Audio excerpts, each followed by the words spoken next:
Jake Martinez stared at the broken translation device in his hands. The small screen flickered once, then went completely black. He shook it hard, hoping it would come back to life. Nothing happened. This cannot be happening right now, Jake whispered to himself. He was standing in the main meeting room of Omega-7 space station. In 30 minutes, the most important first contact meeting in human history would begin here. And now his translation device was dead. Jake was only 24 years old. He had been working as a junior communications officer on the USS Liberty for just 6 months.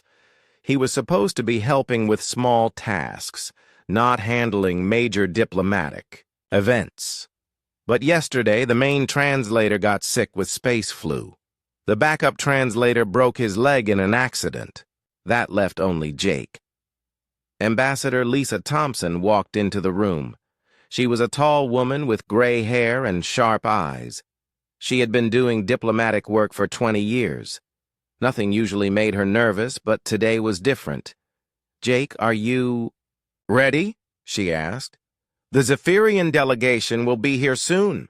Jake held up the broken device. "Ma'am, we have a problem. The translator is not working." Ambassador Thompson's face went pale. "What do you mean it's not working?" "It just died. I cannot fix it." The ambassador sat down hard in a chair. Everyone in the galaxy knew about the Zephyrians.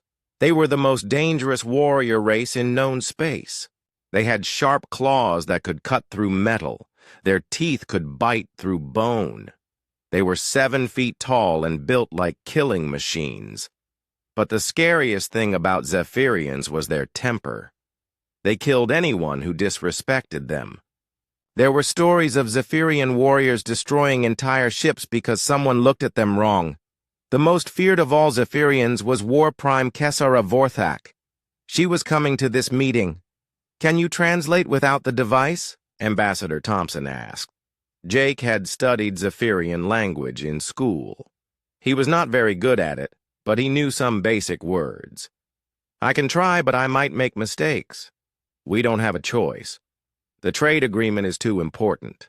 Earth needs the resources the Zephyrians control." A loud sound came from the docking bay. Heavy footsteps echoed through the hallways. The Zephyrians had arrived. Jake felt sweat on his forehead. His hands were shaking. He had not slept well last night. He was tired and nervous and scared. The doors to the meeting room opened with a hiss. War Prime Kessara Vorthak walked in first.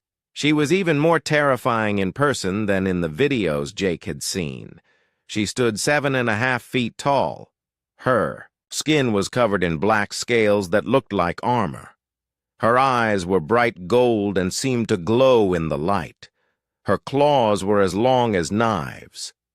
Behind her came 4 other Zephyrian warriors. They all looked ready for battle. Their muscles were huge. Their faces showed no emotion. Kessara looked around the room.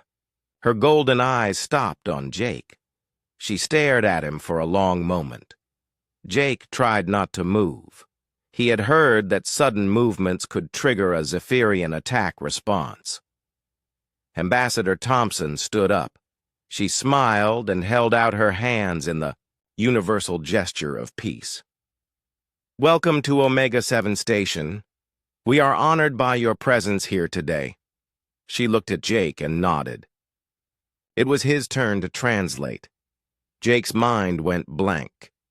He knew he was supposed to say something formal and respectful, but he was so nervous that he could not remember the right words. He opened his mouth and tried to speak in the Zephyrian language. We think you look like big house cats who forgot to clean themselves." The words came out before Jake could stop them. He had mixed up several Zephyrian words. Instead of saying, "We honor your presence," he had just insulted the most dangerous predator in the galaxy. The room went completely silent. All 4 Zephyrian warriors turned to stare at their war prime. Ambassador Thompson's mouth fell open. The other diplomats from different species who were watching the meeting began to back away slowly. Kesara's golden eyes went wide. Her pupils became thin lines, like a cat's eyes when it was angry. Her claws extended fully. Everyone expected her to attack. Jake realized what he had said. His face turned red. I meant to say, but before he could fix his mistake, something incredible happened. Kesara threw back her head and laughed. The sound was like thunder mixed with purring. It was deep and loud and completely unexpected. Her warriors looked shocked. They had never heard their war prime laugh before. "Amusing," Kesara said in perfect English.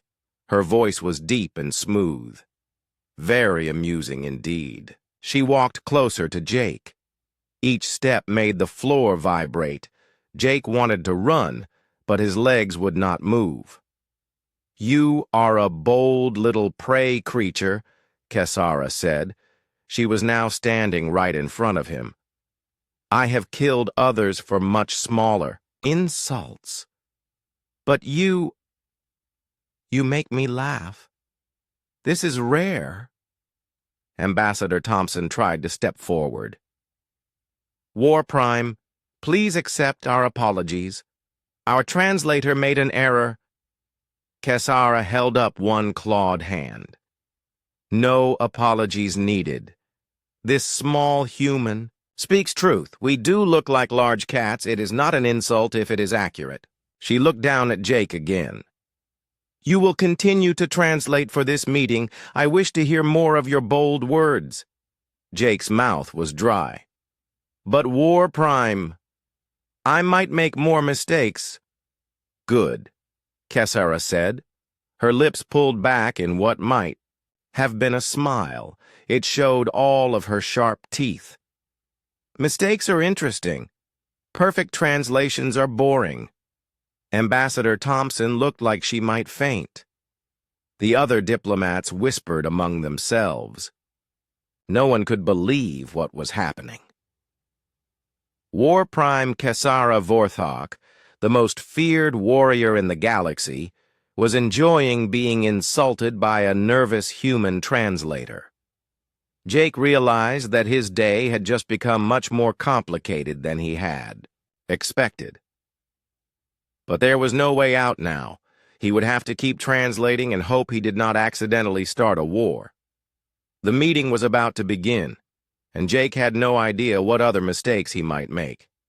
The diplomatic meeting lasted 3 hours. Jake made 7 more translation mistakes during that time. Each mistake should have caused a major incident. Instead, War Prime Kesara seemed to enjoy every single one. When Ambassador Thompson talked about trade routes, Jake accidentally said humans wanted to steal shiny rocks from Zephyrian dirt piles. When she mentioned technology sharing, he somehow translated it as, "Humans will teach Zephyrians how to count past 10. Every time Jake realized his error, he expected Kesara to attack, but she just tilted her head and asked him to explain human thinking. Her warriors looked more confused with each passing hour. After the meeting ended, Ambassador Thompson pulled Jake aside. "What just happened in there?" she asked. "That alien should have killed you 5 times over." Jake wiped sweat from his face. "I have no idea. I kept messing up, but she seemed to like it." Dr. Amy Foster, the mission's alien expert, overheard them talking. She was a small woman with wild red hair and thick glasses. She studied how different species behaved. "This is very strange," Dr. Foster said. "Zephyrians are known for their pride. They never tolerate disrespect. But War Prime Kesara is acting like she's playing with you." "Playing?" Jake asked. "Some predator species engage in verbal sparring as a form of social bonding. Maybe your insults are triggering some kind of response we don't understand." Before they could discuss it more, Captain Pete Johnson's voice came over the ship's communication system. All crew to the main dining hall.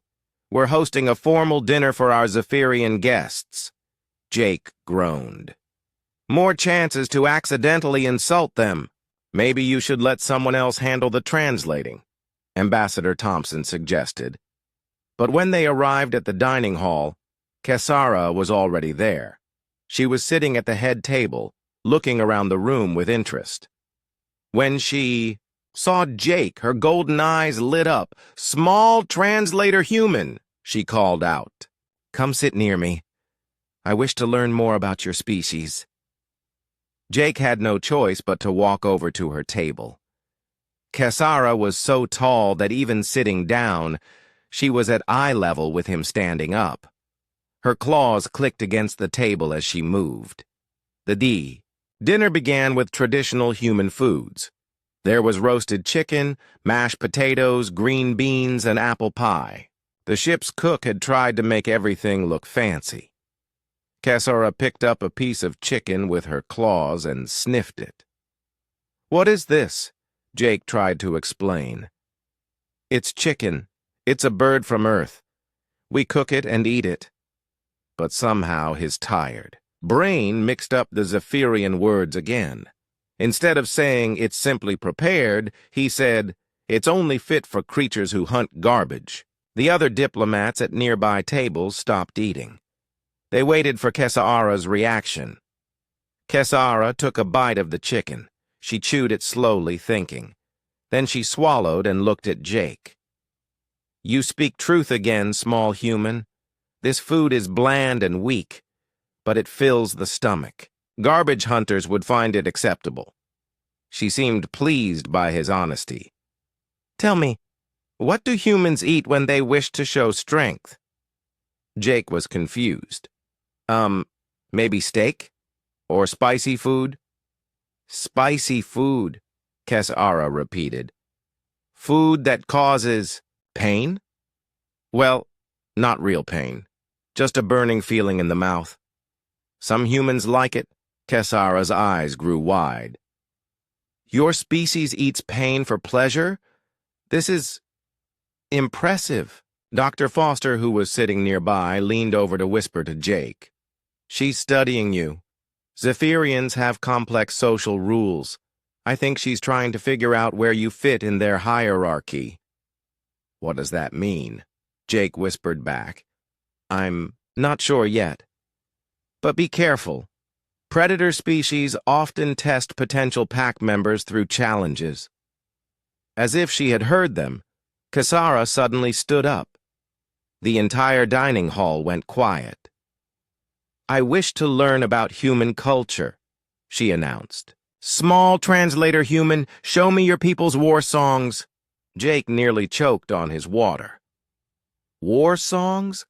All species have songs they sing before battle. It shows courage and unity. What are the human war songs? Every eye in the room was on Jake.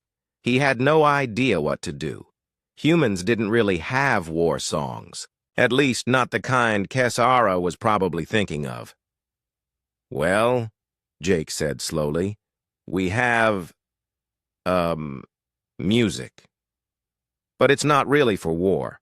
"Show me," Kesara demanded. Jake's mind raced. What song could he possibly sing? He was so nervous that he could barely think.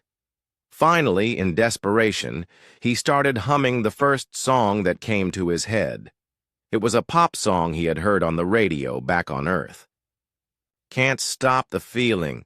Got that sunshine in my pocket," he sang quietly. Kesara listened carefully, her head tilted to one side like a curious cat. When Jake finished, she nodded slowly. "Acceptable," she said. "It has rhythm. It speaks of unstoppable force. Yes, this could inspire warriors before battle." Dr. Foster looked amazed. "She just interpreted a Justin Timberlake song as a war chant," she whispered. But Jake noticed something else. After the song, Kesara didn't go back to her seat. Instead, she moved to stand behind Jake's chair. Her huge form loomed over him like a protective shadow. "Why is she standing there?" Ambassador Thompson asked quietly. Dr. Foster was taking notes on her tablet. "I don't know, but look at her body language. She's relaxed. Her claws are retracted. Her shoulders aren't tense. These are all signs of comfort in feline-like species." Feline-like? Zephyrians share some traits with Earth cats. The way they move, their eyes, their predator instincts.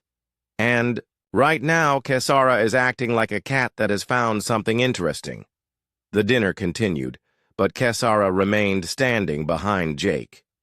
Whenever someone came too close to him, she would shift slightly, and they would back away. It was like she was guarding him. Captain Johnson approached their table. "War Prime, is everything satisfactory?" Kesara looked down at him. "Yes, ship leader. Your small translator human is entertaining. I will observe him further." "Observe him?" Captain Johnson asked. "To better understand human behavior. This one speaks without fear. It is unusual for prey species." Jake wanted to point out that humans weren't really prey, but he was too scared to correct her. As the evening ended, Kesara finally moved away from Jake. But before she left, she leaned down close to his ear. "Tomorrow, small human, you will show me more of your ship. I wish to see how your people live." Her breath was warm against his neck. Up close, Jake could hear a low rumbling sound coming from her chest. It sounded almost like purring. After the Zephyrians left, Dr. Foster pulled Jake aside. "Something very unusual is happening," she said. "Kesara is displaying protective behavior toward you. This is unprecedented." Protective? The way she positioned herself, how she reacted when others came near you. In Zephyrian culture, this kind of behavior usually happens between family members or very close allies. Jake felt a chill run down his spine. "But I've only known her for one day." "Exactly. Which makes this very strange indeed." As Jake returned to his quarters that night, he couldn't shake the feeling that his life had just become much more complicated. He had somehow caught the attention of the galaxy's most dangerous predator, and he had no idea what that meant for his future. Jake woke up the next morning hoping the previous day had been a strange dream. But when he walked to the ship's cafeteria for breakfast, he found War Prime Kesara waiting for him. She was sitting at a table that was too small for her massive frame. Her legs were folded awkwardly, and her head nearly touched the ceiling. Several crew members were eating at tables as far away from her as possible. "Small translator human," Kesara called out when she saw him. "Come, eat with me." Jake looked around for help, but no one would meet his eyes. He slowly walked over to her table and sat down across from her. "Good morning, War Prime," he said carefully. Kesara was holding a cup of coffee in her clawed hands. The cup looked tiny compared to her massive fingers. She took a sip and made a face. "This brown liquid is weak," she said. "How do humans gain strength from such pathetic drink?" Jake was getting used to her direct way of speaking. "It's just coffee. It helps us wake up in the morning." "Coffee," Kesara repeated. "On my world, we drink the blood of our enemies to gain their strength." Jake nearly choked on his cereal. That's very interesting." Kesara studied his face. "You do not approve?" "It's not that I don't approve. It's just different from what humans do." "Different? Yes." Kesara tilted her head. "Your species is strange. You are small and weak, yet you traveled to the stars. You have no claws or fangs, yet you survived long enough to build these ships. How? Jake thought about it. I guess we use our brains instead of our strength. We work together. We build tools. Tools, Kesara said with interest. Show me your weapons. Before Jake could explain that he didn't carry weapons, Security Chief Ryan Bell approached their table. He was a big man with broad shoulders and a serious face. War Prime, he said formally. Captain Johnson has given permission for you to tour our ship. I'll be your guide today. Kesara looked at Jake. Small translator human will guide me. He understands my questions better. Ryan looked uncomfortable. Ma'am, Jake isn't trained for security tours. I should... No. Kesara's voice became firm. The small human comes with me. Ryan glanced at Jake with sympathy. All right, but I'll be accompanying you both for safety reasons. For the next few hours, Kesara toured the USS Liberty with Jake translating her endless questions. She examined everything with the curiosity of a predator studying new territory. In the engine room, she declared the fusion reactor barely adequate for powering a child's toy. In the medical bay, she was confused by the concept of healing enemies, instead of eating them.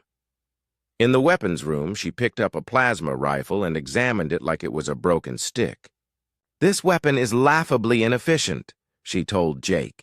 It requires external power and has limited range. Zephyrian claws are superior. Jake was starting to get tired of translating her insults. Maybe our weapons aren't as strong as yours, but they work for us. Kesara paused in her examination of the rifle. She looked at Jake with surprise. You defend your people's weak tools? They're not weak. They're just different. Humans don't have natural weapons like you do, so we make our own. For a moment, Kesara stared at him silently. Then that low, rumbling sound started in her chest again. Ryan noticed it too. Is she purring? Ryan whispered to Jake. Before Jake could answer, alarms started blaring throughout the ship. Red lights flashed in the corridors. Captain Johnson's voice came over the communication system. All hands to battle stations. We're under attack by pirates. This is not a drill. Ryan immediately grabbed his weapon and headed for the door. War Prime Jake, stay here where it's safe, but Kesara was already moving. Her relaxed posture vanished instantly. Her claws extended to full length.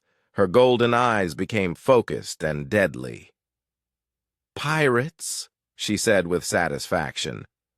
Finally, some entertainment. Instead of following Ryan toward the battle, Kesara moved to stand next to Jake. She positioned herself between him and the door, her massive body forming a protective barrier. War Prime, Jake said. Shouldn't you go help fight the pirates? My warriors can handle small prey ships, Kesara replied. I have more important duties. What duties? Before she could answer, the ship shook from weapons fire. The lights flickered. Somewhere in the distance, they could hear the sound of combat. Jake felt scared. He had never been in a real space battle before. His hands were shaking again. Kesara noticed his fear. She made a soft clicking sound with her tongue. Do not worry, small human. No harm will come to you while I am here. But why are you protecting me? You barely know me. Kesara's head tilted to the side. You speak to me without fear. You defend your people's ways even when they seem weak. You show courage despite your small size. These are admirable traits, the Ship shook again, harder this time. Jake stumbled, but Kesiara's clawed hand steadied him. "The pirates are getting closer," Jake said nervously. Kesara's lips pulled back in that terrifying smile. Good. I was beginning to think this day would be boring. Suddenly, the door to the weapons room burst open. 3 pirates in dirty space suits rushed in carrying energy weapons. They were a mixed group. 1 human, 1 reptilian alien, and 1 that looked like a giant insect. "Nobody move!" the human pirate shouted. "We're taking hostages!" The pirates stopped when they saw Kesara. Their weapons lowered slightly as they stared at the massive Zephyrian warrior.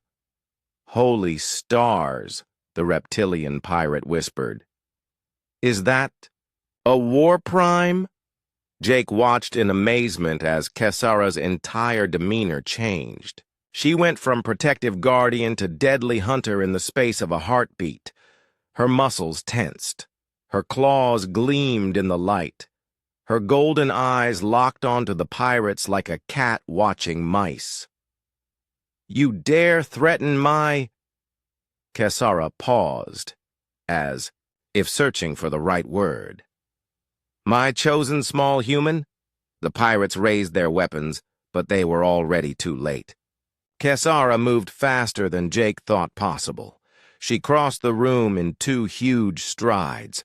Her claws swept through the air. The first pirate's weapon was cut in half before he could fire. The second pirate managed to get off 1 shot, but it went wide as Kesara's other hand knocked him across the room. The third pirate tried to run, but Kesara caught him by the back of his spacesuit and lifted him off the ground. "These are the fearsome pirates?" Kesara asked Jake, holding the struggling alien like a kitten. "They move like injured prey beasts." Jake stared at the 3 unconscious pirates. You just defeated them in about 5 seconds. "They were weak," Kesara said simply. She tossed the third pirate onto the pile with the others. "Did you think they could threaten a war prime?" "No, but you called me your chosen small human." "What does that mean?" Kesara's fierce expression softened. The rumbling purr started in her chest again. "It means you are under my protection, Jake Martinez. No harm will come to you while I draw breath." Jake realized she had used his actual name for the first time. Somehow, that made everything feel more real and more terrifying at the same time. The battle sounds from the rest of the ship were fading. Captain Johnson's voice came over the communication system again. "All clear. Pirates have been captured or driven off. All hands report to your stations." But Kesara made no move to leave. She remained standing next to Jake, her massive form still positioned protectively. "War Prime," Jake said quietly. "I think you need to check on your warriors." "My warriors are capable," she replied. "They do not need me. But you are different. You need protection." Jake was starting to understand that something fundamental had changed.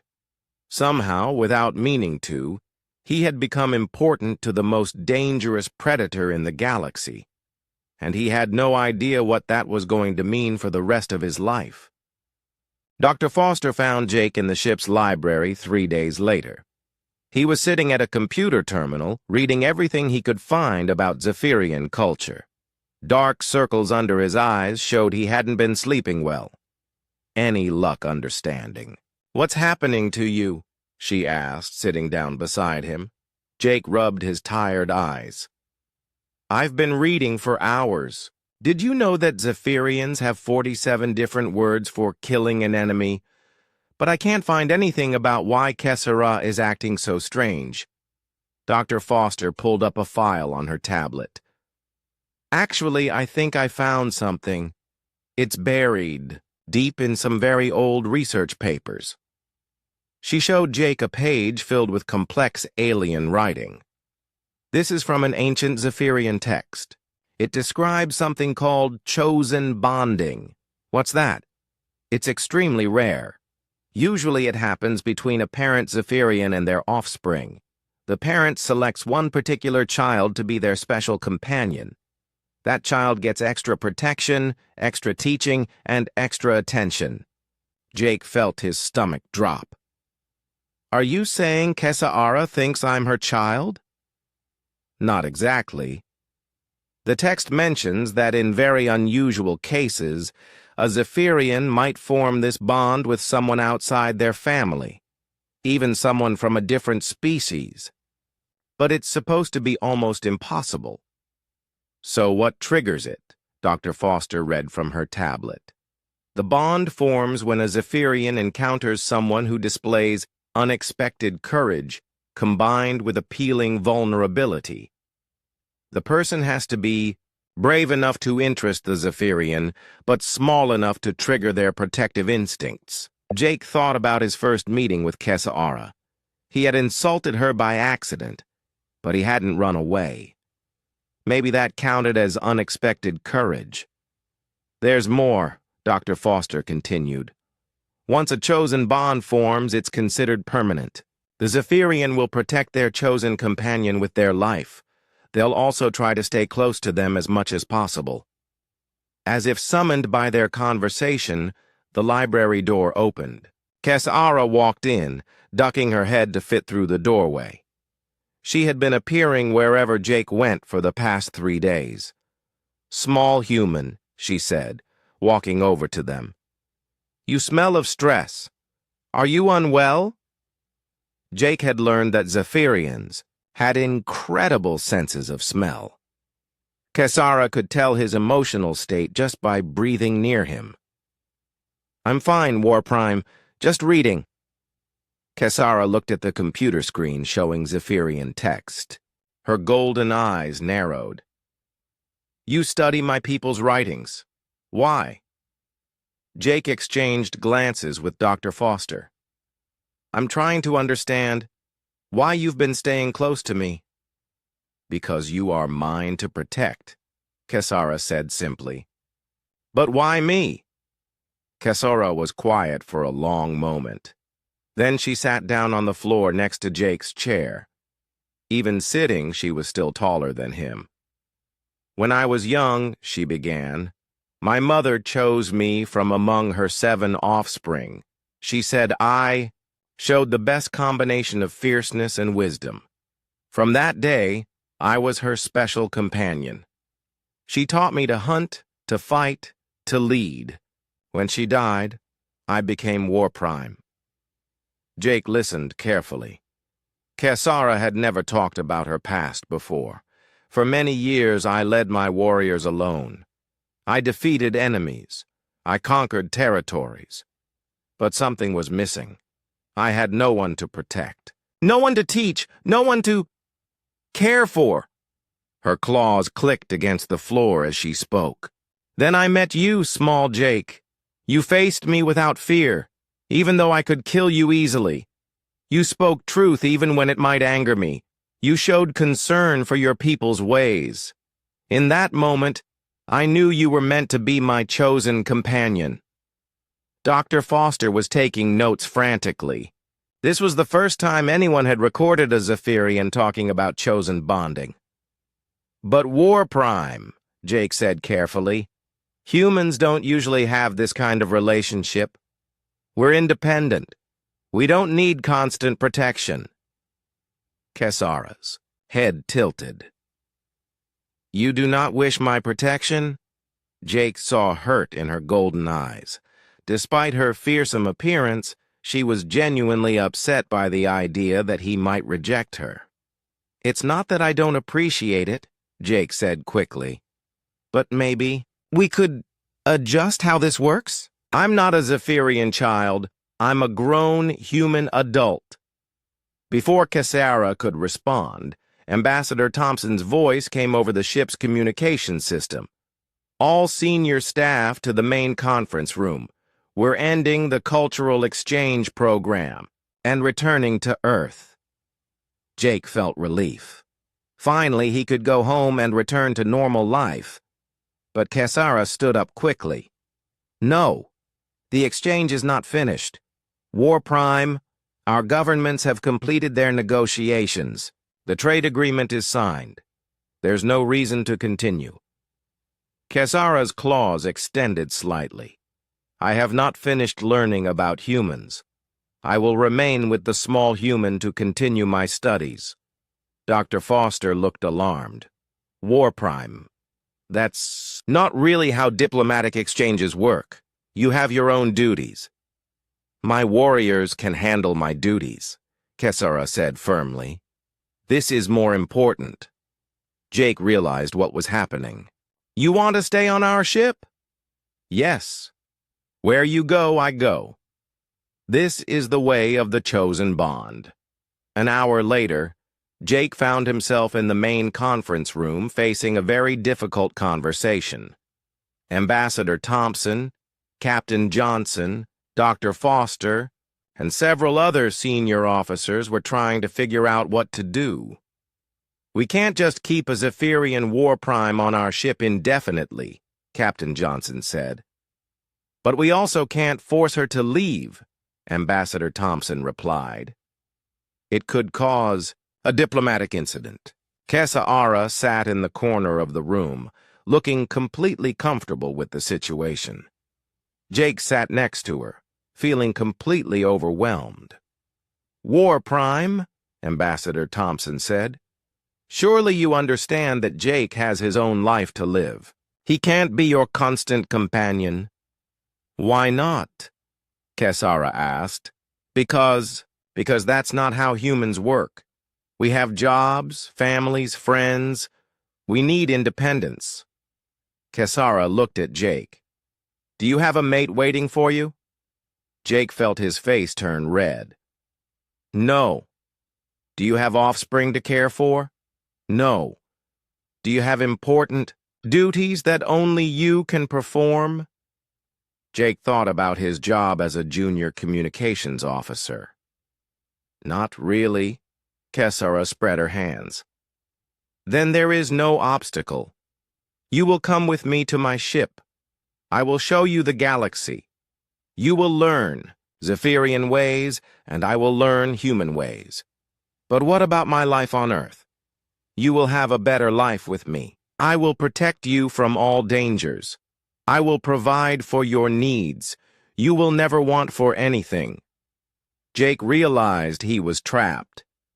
Kesara genuinely believed she was offering him something wonderful.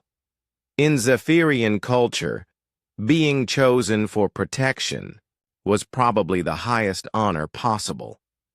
But the thought of spending the rest of his life as an alien's adopted companion terrified him. Can I think about it? Jake asked. Kesara's purring sound started again. Of course, small human. Take all the time you need. I am patient.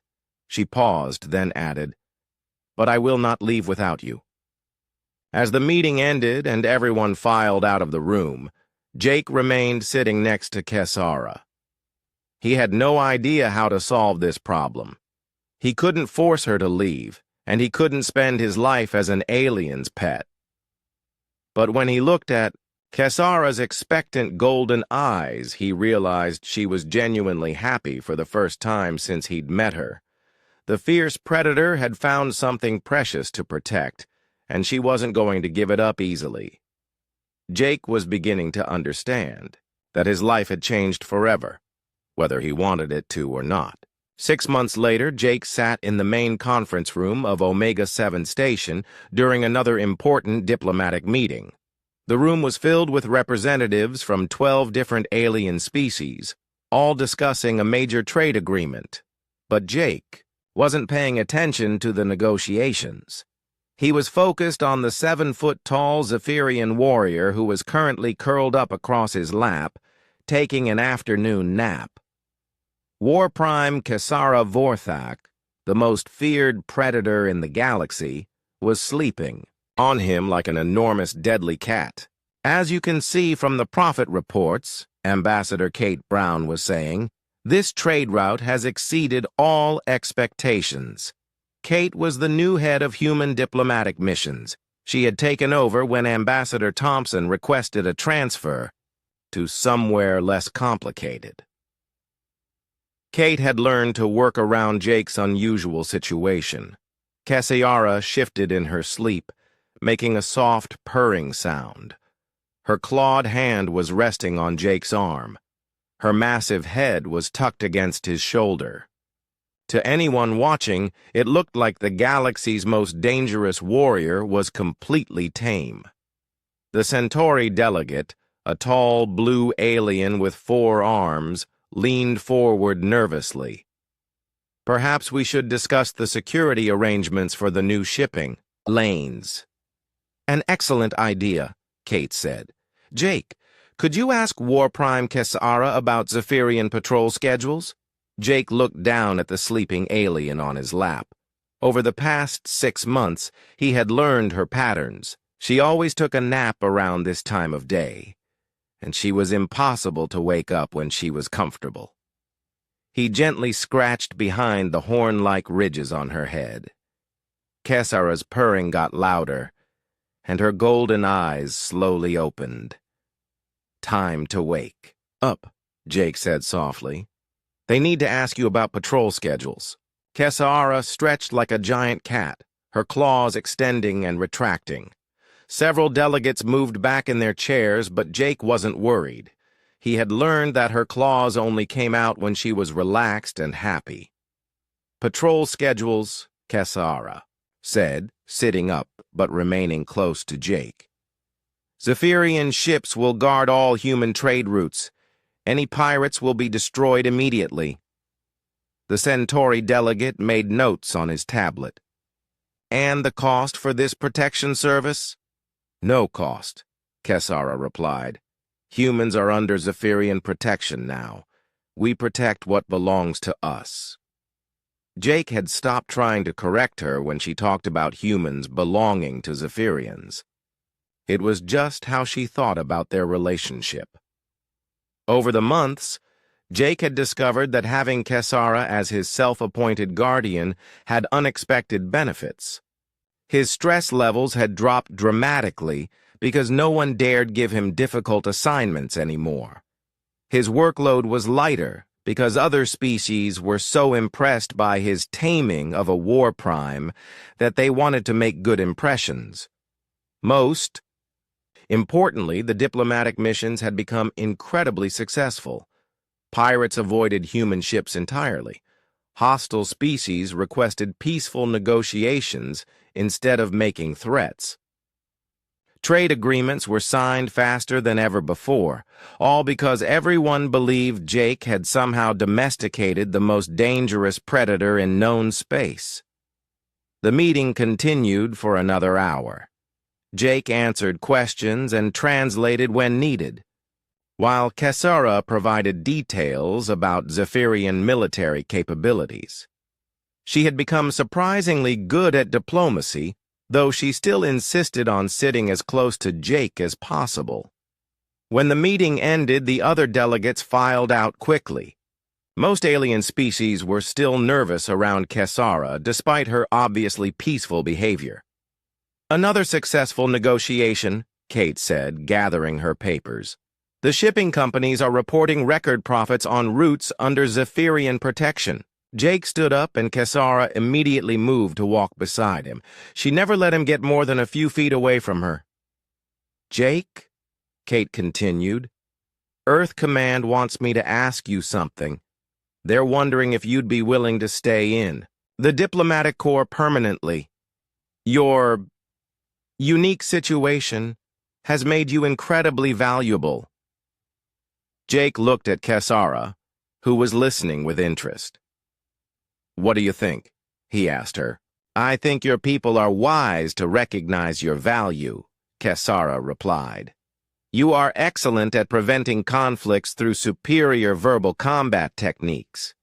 Jake had given up trying to explain that insulting people accidentally wasn't really a diplomatic strategy. "All right," he told Kate. "I'll stay. But I want a bigger cabin. Some of us need room to stretch out. Kate glanced at Kesara's massive frame. I'll see what I can do.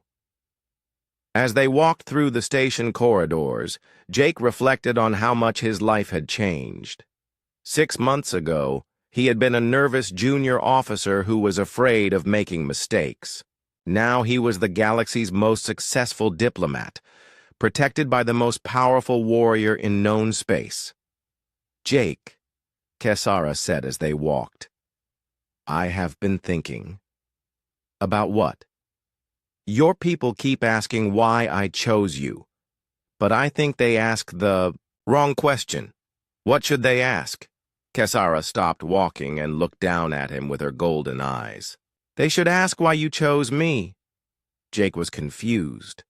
I didn't choose you. You chose me, remember? No, small human. When I first claimed you as my companion, you could have refused. You could have hidden from me or asked your people to send me away. But you did not. Jake thought about it. It was true that he had never really tried to escape or avoid Kesara. Even when he was scared or confused, he had always stayed near her. Why do you think I stayed? He asked. Kesara's purring sound started again. Because under your soft exterior, you have the heart of a warrior. You recognized that we were meant to be companions. Your spirit called to mine, just as mine called to yours. They continued walking toward their quarters. Over the months, Jake had convinced Kesara to get a cabin next to his instead of sleeping in his room.